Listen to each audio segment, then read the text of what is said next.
Greetings, fellow ukuleleans. Jeff Weinberger coming at you here with a new tutorial, continuing our series on how to practice ukulele. Today I'd like to start the mini-series on scales. This is going to be part one of how to practice scales. And you might be wondering, what in the world was that you were playing? And that was Breezin by George Benson. That was way back in 1976. It was an instrumental hit.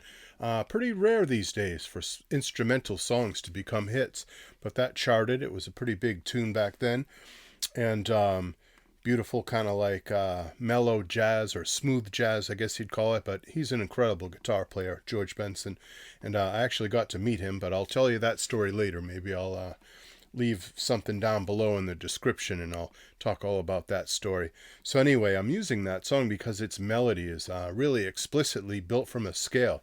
In that case, it's like a D major scale. We'll be talking more about C major scales today, but D major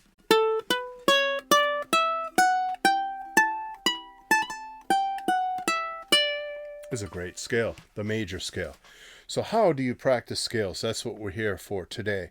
And that Breezin song was just kind of an introduction, just to kind of get your taste buds appetized to get into scales and see what you can do with scales.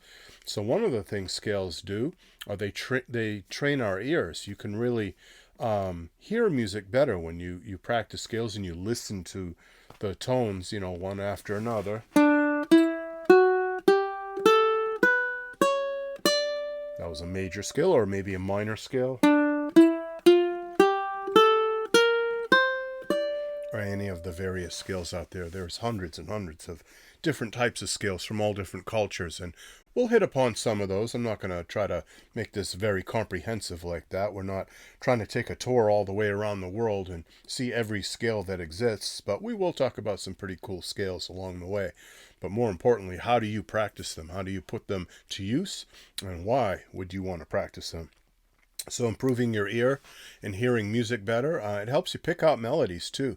If you're trying to figure out the melody to a song and play it on your ukulele, well, if you know scales and you've got the sound of the scale in your ear, chances are you're going to get that melody a lot better. You're not going to hunt and peck so much, but you'll go right for the notes with an educated ear. So they help your ear. They help your left hand's finger dexterity and your skill. It helps your technique. Helps you learn to get a better sound out of your instrument. You're concentrating on tone and trying to get the notes to speak clearly. Can help you with your articulation, whether you practice your scale staccato, legato, where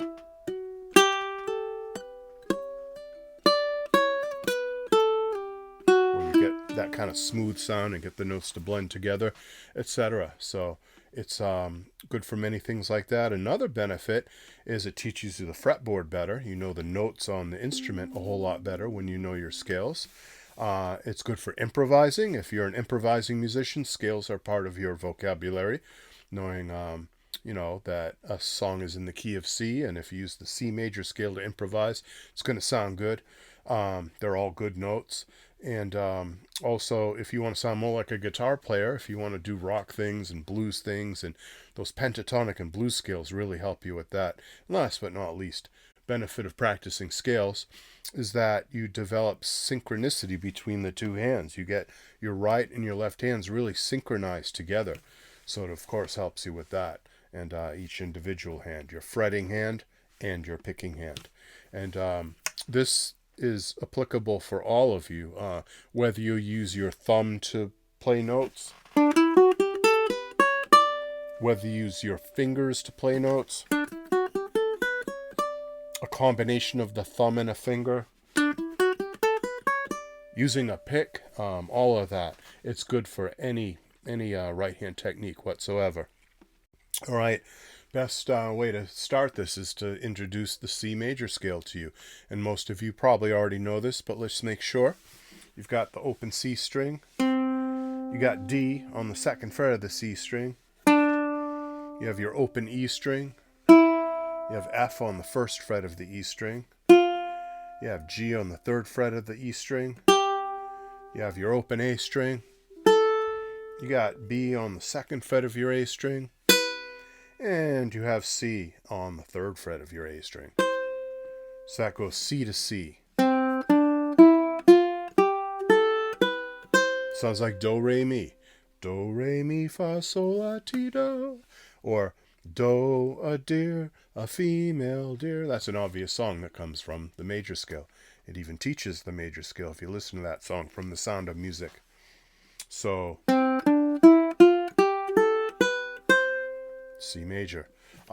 We just learned how to finger it. Of course, you want to practice that backwards. You always want to practice your scales ascending and descending, because music doesn't just go up, it also goes down. So practice it up, practice it down. You can do so in two different ways. I recommend two different ways to do this. The first way is where you repeat the highest note. You play it on the way up, and you also play it on the way down. But there's another way to do it, which I call an endless loop or an infinite loop. And that's where you don't repeat that top note and you just start heading back down immediately. That way you can play the scale up and back over and over and over like this.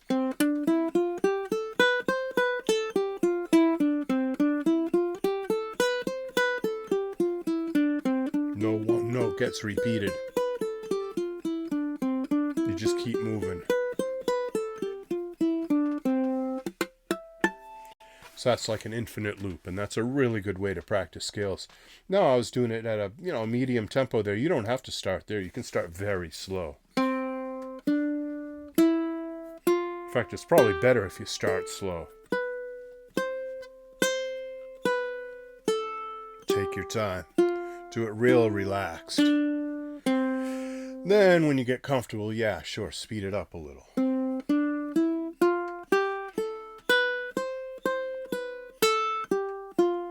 Speed it up a lot.